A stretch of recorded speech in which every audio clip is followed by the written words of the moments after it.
Ndugu zangu waumini, mtakumbuka kwamba ili jambo hili liweze kufanyika, tuna mtu mmoja ambaye amepongezwa na wengi sana.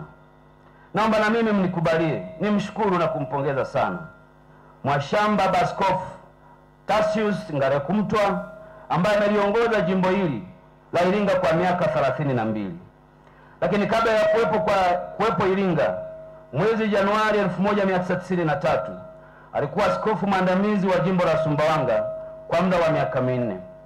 Kwa hiyo baba Ngarekumtwa amehudumu kama askofu kwa miaka 36, umri wa mtu mzima, na kama padri kwa umri wa miaka 52.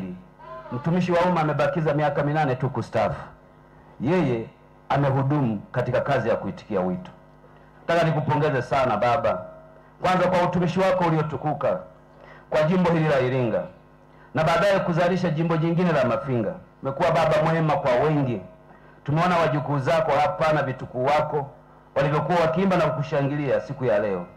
Mimi binafsi nilikufahamu wakati nikiwa mwanafunzi wa chuo kikuu cha Mtakatifu Agustino. Takumbuka chuo hicho kilikuwa na matawi yake, na mimi nilikuwa rais wa vyuo vyote.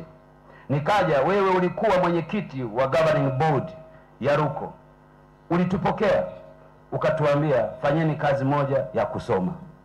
Mkisikia watu wanagoma ujue hawakwenda kusoma. Baba, nakumbuka ujumbe ule na bado unaishi akilini mwangu. Nataka nikupongeze sana. Tutakumisi kwenye homilia zako. Hakuna homilia hata moja niliyowahi kusikiliza ama kufuatilia ambayo katikati yake hukuimba.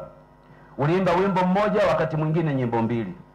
Ulipenda kuimba na kuamsha wanaolala wakati wa ibada. Tutakumisi sana. Lakini kwa sababu bado upo, tutaendelea kujifunza kwako. Umezalisha wengi kuwafanya kuwa watumishi wa Mungu.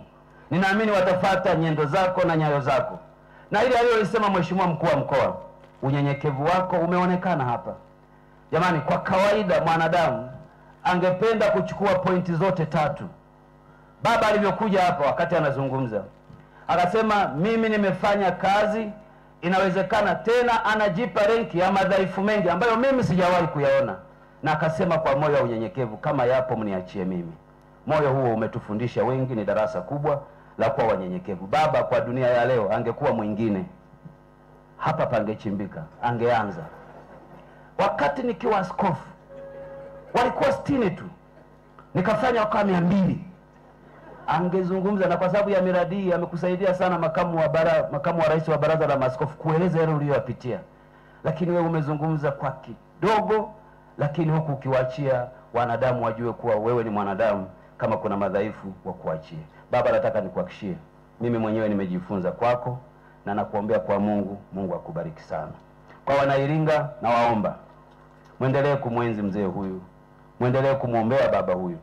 Wakati fulani mkimwona yuko nyumbani, mtembeleni, mtieni moyo. Amepumzika kazi ya kuwa askofu wa jimbo, lakini hajapumzika kazi ya utumishi wa Mungu.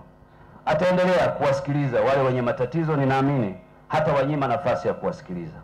Baba, nakutakia kila laheri katika kupumzika kwako. Umetuachia jimbo likiwa salama chini ya mwanao kijana wako Romanus Mihali, askofu mpya wa jimbo, na mimi nina hakika tutaendelea kumuunga mkono.